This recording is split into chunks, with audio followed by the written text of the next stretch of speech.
ഇന്ന് പുതിയൊരു വീഡിയോയുമായിട്ടാണ് നിങ്ങളുടെ മുമ്പിലേക്ക് വരുന്നത്. നമ്മുടെ മക്കൾക്കൊക്കെ പഠിക്കാൻ ഭയങ്കര പ്രയാസമാണ്. അപ്പോൾ നമ്മളെ സംബന്ധിച്ച് അവരെ എങ്ങനെ പഠിപ്പിക്കണം, പല കുട്ടികളും ചെയ്യുന്നൊരു കാര്യമാണ്, ഭയങ്കര അഗ്രസീവ് സ്വഭാവം കാണിക്കുന്ന കുട്ടികളാണ്. ഒരുപക്ഷെ അത് ADHDയുടെയോ അല്ലെങ്കിൽ അതുപോലെയുള്ള ഏതെങ്കിലും ആരോഗ്യ പ്രശ്നങ്ങളൊക്കെ ആയിരിക്കാം. പക്ഷേ നമുക്ക് അങ്ങനെ ഒരു പ്രയാസമൊന്നും തോന്നാത്ത ചില കുട്ടികളുണ്ട്. അപ്പോൾ അങ്ങനെയുള്ള കുട്ടികളെ എങ്ങനെ നമുക്ക് അടക്കിയിരുത്തി വീട്ടിൽ നമുക്ക് എങ്ങനെ പഠനത്തിലേക്ക് അവരെ കൊണ്ടുവരാൻ വേണ്ടിയിട്ട് സാധിക്കും, അതിൽ നമുക്ക് എന്തൊക്കെ കാര്യങ്ങൾ, നമ്മൾ എന്തൊക്കെ കാര്യങ്ങൾ ചെയ്യണം, എന്തൊക്കെ കാര്യങ്ങൾ ചെയ്യരുത് എന്ന് ഉള്ള കാര്യങ്ങളൊക്കെ നമ്മൾ മനസ്സിലാക്കിയിരിക്കേണ്ടത് ആവശ്യമാണ്. അപ്പോൾ നമ്മൾ ചെയ്യേണ്ടതായിട്ടുള്ള കുറച്ച് കാര്യങ്ങൾ, അല്ലെങ്കിൽ നമ്മൾ ഏത് രീതിക്കായിരിക്കണം അവരോട് അപ്രോച്ച് ചെയ്യേണ്ടത്, അവരോട് എങ്ങനെയാണ് നമ്മൾ പെരുമാറേണ്ടത് തുടങ്ങിയ കാര്യങ്ങളൊക്കെ നമ്മളൊന്ന് മനസ്സിലാക്കിയിരിക്കണം. അപ്പോൾ ഒരു 5C ആണ് പ്രധാനമായിട്ടും പറയുന്നത്. ഒന്ന്, നമ്മൾ ആയിത്തീരേണ്ടത് അല്ലെങ്കിൽ നമ്മളിൽ ഉണ്ടാകേണ്ട ക്വാളിറ്റീസിനെ കുറിച്ചൊക്കെ ഒന്ന് നോക്കാം. ഒന്നാമതായിട്ട് സെൽഫ് കൺട്രോളാണ്, ആത്മനിയന്ത്രണം. അറിയാം, നമുക്ക് നമ്മുടെ പിള്ളേരൊക്കെ എന്തെങ്കിലും ഒന്ന് പറഞ്ഞ് രണ്ടാമത്തേനാകുമ്പോഴത്തേക്കും നമുക്ക് ദേഷ്യം വരും, ഭയങ്കരമായിട്ട് ഒച്ചയുണ്ടാക്കും, ചിലപ്പോൾ ഒരു വടിയെടുത്ത് ഒരെണ്ണം കൊടുത്തു എന്നൊക്കെ വരും. അപ്പോൾ അങ്ങനെയുള്ളൊരു ഇതിലേക്ക് പോകാതെ നല്ലൊരു ക്ഷമയോട് കൂടിയിട്ട് കുട്ടികളെ പഠനത്തിലേക്ക് കൊണ്ടുവരാൻ വേണ്ടി ശ്രമിക്കുക.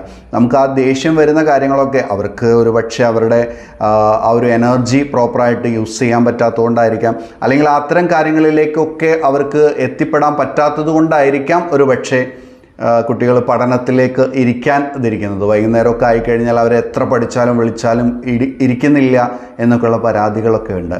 അപ്പോൾ നമ്മുടെ പ്രധാനപ്പെട്ട ഒരു കാര്യമാണ്, അതിൽ ഏറ്റവും ആദ്യം വേണ്ടത് നമുക്ക് സെൽഫ് കൺട്രോൾ ഉണ്ടായിരിക്കുക, ആത്മനിയന്ത്രണം ഉണ്ടായിരിക്കുക എന്നുള്ളതാണ്.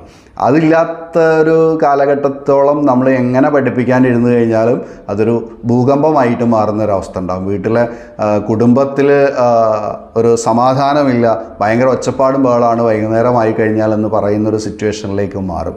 അത് അച്ഛനായാലും ശരി, അമ്മയായാലും ശരി, ഇനി ഗ്രാൻഡ് പേരൻസ് ആയിക്കഴിഞ്ഞാലും ആരായാലും ഈ മക്കളെ പഠിപ്പിക്കാനിരിക്കുമ്പോൾ ഉള്ളൊരു പ്രയാസമാണിത്. അപ്പോൾ അവർക്ക് ഇഷ്ടപ്പെടുന്ന മേഖലകളിലേക്ക് പോകണം. അപ്പോൾ രണ്ടാമതായിട്ട് നമുക്ക് കുറച്ച് അഗ്രസീവായിട്ടുള്ള കുട്ടികളാണെന്നുണ്ടെങ്കിൽ എപ്പോഴും രണ്ടാമത്തെ C എന്ന് പറയുന്നത് കമ്പാഷൻ ഉണ്ടായിരിക്കണം. കമ്പാഷൻ എന്ന് പറഞ്ഞു കഴിഞ്ഞാൽ അനുകമ്പ അല്ലെങ്കിൽ സഹാനുഭൂതി, ആർദ്രത ഉണ്ടായിരിക്കണം. അവർക്ക് ഇങ്ങനെ ഒരു പ്രയാസം ഉണ്ടെന്നും അതുകൊണ്ടാണ് പഠിക്കാൻ പ്രയാസമുള്ളത് എന്നുള്ള ആ ഒരു കാര്യത്തിലേക്ക് നമ്മൾ അതേ ഒരു അവസ്ഥയിലായിരുന്നെങ്കിൽ എങ്ങനെ ആയിരിക്കും ചെയ്യുക എന്നുള്ള രീതിയിലേക്കൊക്കെ നമ്മളൊന്ന് ചിന്തിച്ചു നോക്കുക, മനസ്സിലാക്കുക എന്നുള്ള കാര്യമാണ്.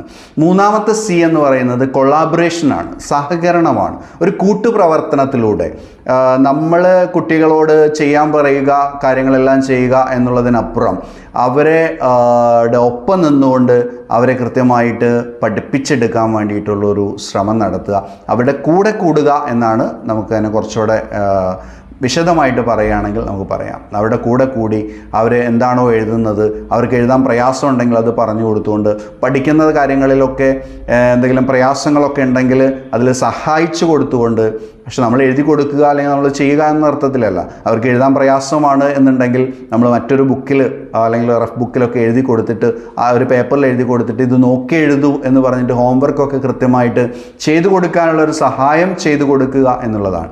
നാലാമത്തെ C എന്ന് പറയുന്നത് കൺസിസ്റ്റൻസിയാണ്, അതായത് സ്ഥിരതയാണ്. നമ്മളിപ്പോൾ ഒരു സമയം വെച്ച് കഴിഞ്ഞാൽ, പഠിക്കാനൊരു സമയം വെച്ച് കഴിഞ്ഞിട്ടുണ്ടെങ്കിൽ കൃത്യമായിട്ട് ആ ഒരു സമയത്ത് എല്ലാ ദിവസവും പഠിക്കാൻ വേണ്ടിയിട്ട് കയറിയിട്ടുണ്ടാവണം, അല്ലെങ്കിൽ പഠിക്കാൻ വേണ്ടിയിട്ട് ഇരുന്നിട്ടുണ്ടാവണം. നിങ്ങളും ആ സമയത്ത് ഫ്രീ ആയിരിക്കണം എന്നുള്ളതാണ്.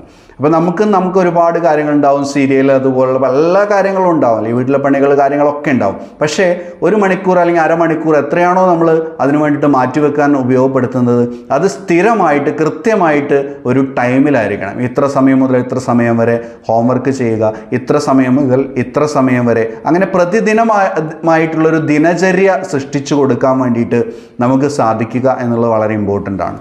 ഓരോന്നിനും നിശ്ചിതമായിട്ടുള്ള സമയം കണ്ടെത്തി കൊടുക്കുക. അപ്പോൾ സ്ഥിരത എന്ന് പറയുന്നൊരു കാര്യം, ഇപ്പോൾ ഷെഡ്യൂൾ ചെയ്യുക കൃത്യമായിട്ട്, ഇന്ന സമയത്ത് പഠിക്കണം, ഇന്ന സമയത്ത് ഭക്ഷണം കഴിക്കണം, ഇന്ന സമയത്ത് ഇങ്ങനെയുള്ള കാര്യങ്ങളൊക്കെ ചെയ്യണം എന്നൊക്കെ പറയാൻ വേണ്ടിയിട്ട് നമ്മളും അവരുടെ കൂടെ ചേരണമെന്ന് ഓൾറെഡി പറഞ്ഞു. കൊളാബറേറ്റ് ചെയ്തിട്ട് അവരുടെ കൂട്ടുപ്രവർത്തനത്തിലൂടെ നമ്മളും ആ സമയത്ത് ഫ്രീ ആയിക്കൊണ്ട് അവരോടൊപ്പം ഇരുന്ന് അവരത് ചെയ്യുന്നുണ്ട് എന്നുള്ള കാര്യം ഉറപ്പുവരുത്തുക എന്നുള്ളതാണ്. അഞ്ചാമത്തെ C എന്ന് പറയുന്നത് സെലിബ്രേഷനാണ്.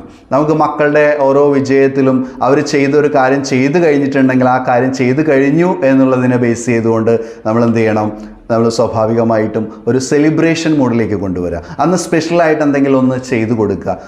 ചിലപ്പോൾ പിള്ളേർക്ക് ഇഷ്ടമുള്ള ഒരു മിഠായി ആയിരിക്കാം, അത് വാങ്ങിക്കൊണ്ട് കൊടുക്കാൻ വേണ്ടി ശ്രമിക്കുക. അല്ലെങ്കിൽ പിറ്റേ ദിവസം ഒരു ഔട്ടിങ്ങിന് പോകാമെന്ന് പറയുക ഓരോ കാര്യങ്ങൾ ചെയ്യുമ്പോഴും. അപ്പോൾ അല്ലെങ്കിൽ എന്താണോ അതിൽ ഒരു പ്രയോജനം ഉണ്ടാകുന്നത്, കുട്ടികൾ നല്ല കാര്യങ്ങൾ ചെയ്യുമ്പോൾ അവരെ അപ്രീഷിയേറ്റ് ചെയ്യുക എന്നുള്ളൊരു കാര്യമുണ്ട്. അത് അവരുടെ കടമയാണ് എന്ന് പറഞ്ഞ് മാറ്റിവെക്കാതിരിക്കാമെങ്കിൽ അവർ നമ്മളോടൊപ്പം ചേരും എന്നുള്ളതാണ്.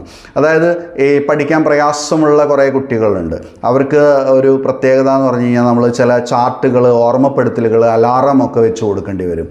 ആ ഒരു സമയമാകുമ്പോൾ ഇന്ന കാര്യം ചെയ്യണം, അത് നമ്മളവരെ ഓർമ്മപ്പെടുത്തേണ്ടി വരും. അവരെന്തുകൊണ്ട് ചെയ്യുന്നില്ല, ഞാൻ എൻ്റെ പ്രായത്തിലൊക്കെ ഇതിങ്ങനെ ചെയ്തിട്ടുണ്ടായിരുന്നു, അങ്ങനെ ചെയ്തിട്ടുണ്ടായിരുന്നു എന്നുള്ള കഥകളൊക്കെ നമ്മൾ പറയാറുണ്ടെങ്കിലും നമ്മൾ അവരോടൊപ്പം നിന്നുകൊണ്ട് അവരുടെ കൂടെ കൂടിക്കൊണ്ട് നമുക്ക് അവരെ നമ്മുടെ കൂടെ നിർത്തിക്കൊണ്ട് അവരോടൊപ്പം നമ്മളും പഠിക്കുന്ന ഒരവസ്ഥയാണ് എന്നുള്ളൊരു ഫീൽ അവർക്ക് ഉണ്ടായിക്കഴിഞ്ഞാൽ, നമ്മൾ അവരുടെ കൂടെ ഉണ്ട് എന്നവർക്ക് തോന്നിക്കഴിഞ്ഞാൽ അവർ നമ്മളെ കേൾക്കാനും അംഗീകരിക്കാനും അനുസരിക്കാനും ശ്രമിക്കും. നമുക്ക് ഈ പറയുന്ന ബഹളമയമായിട്ടുള്ള ഒരു അന്തരീക്ഷവും നമുക്ക് ഉണ്ടാക്കാതിരിക്കാനുള്ളൊരു സാഹചര്യം ഉണ്ടാക്കാം എന്നുള്ളതാണ് കണ്ടുവരുന്നത്. അതായത് ടൈം മാനേജ്മെൻറ്റ് മക്കളെ എപ്പോഴും പഠിപ്പിക്കുന്ന സാധിക്കും ഈ ഒരു കാര്യത്തിലൂടെ.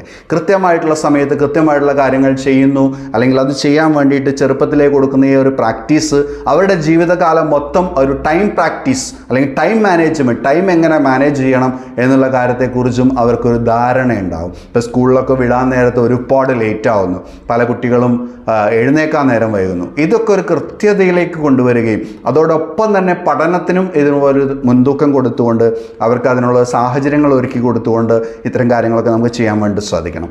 പിന്നെ മക്കളെ എപ്പോഴും നമ്മൾ പഠിപ്പിക്കേണ്ട ഒരു കാര്യം ആക്റ്റീവായിട്ടുള്ള ലേണിങ് അവരെ പ്രോത്സാഹിപ്പിക്കുക എന്നുള്ളത്, സജീവമായിട്ടുള്ള പഠനം. അവർ പഠിക്കുമ്പോൾ ലാസിയായിട്ടിരിക്കാതെ, ലേസിയായിട്ടിരിക്കാതെ, അല്ലെങ്കിൽ അവരുടെ മറ്റു കാര്യങ്ങളിലേക്കൊക്കെ ഫോക്കസ് ചെയ്തുകൊണ്ട് കൂട്ടുകാരോട് സംസാരിച്ചുകൊണ്ട് അല്ലെങ്കിൽ വീട്ടിലുള്ള മറ്റുള്ളവരോട് സംസാരിച്ചുകൊണ്ട് അല്ലെങ്കിൽ അവർക്ക് ഡിസ്ട്രാക്ഷൻ ഉണ്ടാക്കുന്ന, പഠിക്കുന്നതിന് തടസ്സമുണ്ടാക്കുന്ന വീട്ടിലുള്ള അറ്റ്മോസ്ഫിയറുകളെല്ലാം മാറ്റിവെച്ചുകൊണ്ട് അവർക്ക് വേണ്ടിയിട്ട് ഒരു മണിക്കൂറോ അരമണിക്കൂറോ അല്ലെങ്കിൽ 2 മണിക്കൂറോ 1.5 മണിക്കൂറോ നമുക്ക് മാറ്റിവെക്കാൻ സാധിച്ചു കഴിഞ്ഞാൽ എത്ര പ്രയാസമുള്ള മക്കളെയും നമുക്ക് അവരിലേക്ക് മാറ്റിയെടുക്കാൻ വേണ്ടി സാധിക്കും. കാരണം ഞാൻ എൻ്റെ അനുഭവത്തിലൂടെയാണ് പറയുന്നത്. നമ്മുടെ സ്ഥാപനത്തിൽ അങ്ങനെ ഒരു പ്രോഗ്രാം നടക്കുന്നുണ്ട്. ഇങ്ങനെ പഠിക്കാൻ ഭയങ്കര അഗ്രസീവായിട്ട് വീട്ടിലൊക്കെ പഠിപ്പിക്കാൻ പ്രയാസമുള്ള മക്കളെയൊക്കെ നമ്മൾ ഇവിടെ നമ്മുടെ സ്ഥാപനത്തിലേക്ക് കൊണ്ടുവന്നിട്ട് ആഴ്ചയിൽ 2-3 മണിക്കൂറോ അല്ലെങ്കിൽ ഡെയിലി കൊണ്ടുവരാൻ പറ്റുന്ന കുട്ടികൾക്ക് അങ്ങനെയും ചെയ്തു കൊടുക്കുന്ന ഒരു കാര്യം നമ്മൾ ചെയ്യുന്നുണ്ട്. FLPS അക്കാദമി എന്നാണ്, രാമനാട്ടുകരയിലാണ് ഇപ്പം നിലവിലുള്ളൂ. 1-2 തവണയൊക്കെ നമ്മുടെ സ്ഥാപനത്തിലേക്ക് വരാൻ പറ്റുന്ന കുട്ടികളെ സംബന്ധിച്ച് നിങ്ങളവിടെ പഠിപ്പിക്കാൻ ഒരാളെ ഏൽപ്പിക്കാൻ നിങ്ങളെ കൊണ്ട് സാധിക്കില്ല. നിങ്ങൾക്ക് പഠിപ്പിക്കാനോ അല്ലെങ്കിൽ പഠിപ്പിക്കാൻ മറ്റൊരാളെ ഏൽപ്പിക്കാനോ സാധിക്കുമെന്നുണ്ടെങ്കിൽ നമ്മൾ മൊഡ്യൂളുകളൊക്കെ പ്രിപ്പയർ ചെയ്ത് കൊടുക്കുന്നുണ്ട്. അപ്പോൾ നമ്മുടെ ഈ ഒരു സ്ഥാപനവുമായിട്ട് അസോസിയേറ്റ് ചെയ്യാൻ സാധിക്കുന്നവർക്ക് നമ്മുടെ സ്ഥാപനത്തിലേക്ക് നിങ്ങളുടെ മക്കളെ എത്തിച്ചുകൊണ്ട് നിങ്ങൾക്കും അതിൽ പരിശീലനം നേടാൻ വേണ്ടിയിട്ട് സാധിക്കും എന്നുള്ളതാണ്. എങ്ങനെ നമുക്ക് ഈ കാര്യങ്ങളൊക്കെ ഷെഡ്യൂൾ ചെയ്യേണ്ടത് എങ്ങനെയാണ്, അല്ലെങ്കിൽ ഏത് രീതിക്കാണ് മക്കളോട് ഇടപെടേണ്ടത്, ഇങ്ങനെയുള്ള മക്കളെ എങ്ങനെയാണ് ഷെഡ്യൂൾ ചെയ്ത് പഠിപ്പിക്കേണ്ടത്, അല്ലെങ്കിൽ ഈ പഠനത്തിൽ എന്തെങ്കിലും പോരായ്മകളോ കുറവുകളോ കാര്യങ്ങളോ ഒക്കെ ഉണ്ടെങ്കിൽ ചിലർക്ക് എഴുതാൻ അറിയുന്നുണ്ടാവില്ല, ചിലർക്ക് വായിക്കാൻ അറിയുന്നുണ്ടാവില്ല, ചിലർക്ക് അക്ഷരവും കാര്യങ്ങളെല്ലാം അറിയാം പക്ഷെ കൂട്ടി വായിക്കാൻ അറിയില്ല, അല്ലെങ്കിൽ ചിലർക്ക് കണക്കിൽ പ്രയാസങ്ങളുണ്ടാവും, ചിലർക്ക് ലാംഗ്വേജിലായിരിക്കും ഇഷ്യൂസ് ഉണ്ടാവുക, ചില ആളുകളെ സംബന്ധിച്ചിട്ട് അവർക്ക് എത്ര പഠിച്ചാലും മനസ്സിൽ നിൽക്കുന്നുണ്ടാവില്ല. അപ്പോൾ അത് എന്തുകൊണ്ട് എന്ന് ഐഡൻറ്റിഫൈ ചെയ്യാനും അത്തരം കൗൺസിലിങ്ങും കാര്യങ്ങളൊക്കെ പ്രൊവൈഡ് ചെയ്യുന്നുണ്ട്. അപ്പോൾ നിങ്ങൾക്ക് നമ്മളുമായിട്ട് സമീപിക്കാവുന്നതാണ്. എൻ്റെ പേര് എബി കൈലിയാസ്. എൻ്റെ വാക്കുകളെ ശ്രവിച്ചതിന് വളരെയധികം സന്തോഷം. ഞാൻ എൻ്റെ വാക്കുകൾ ഇവിടെ ചുരുക്കുകയാണ്. വളരെയധികം നന്ദി. FLPS അക്കാദമിയുമായിട്ട് ബന്ധപ്പെട്ടുള്ള എന്തെങ്കിലും ഡീറ്റെയിൽസോ കാര്യങ്ങളോ അറിയണമെന്നുണ്ടെങ്കിൽ വീഡിയോയിൽ കാണുന്ന ഡിസ്ക്രിപ്ഷനിലോ കാണുന്ന കോൺടാക്ട് നമ്പറിൽ ബന്ധപ്പെട്ട് കഴിഞ്ഞാൽ നിങ്ങൾക്ക് അറിയാവുന്നതാണ്. Anyway, thank you. Bye. Take care.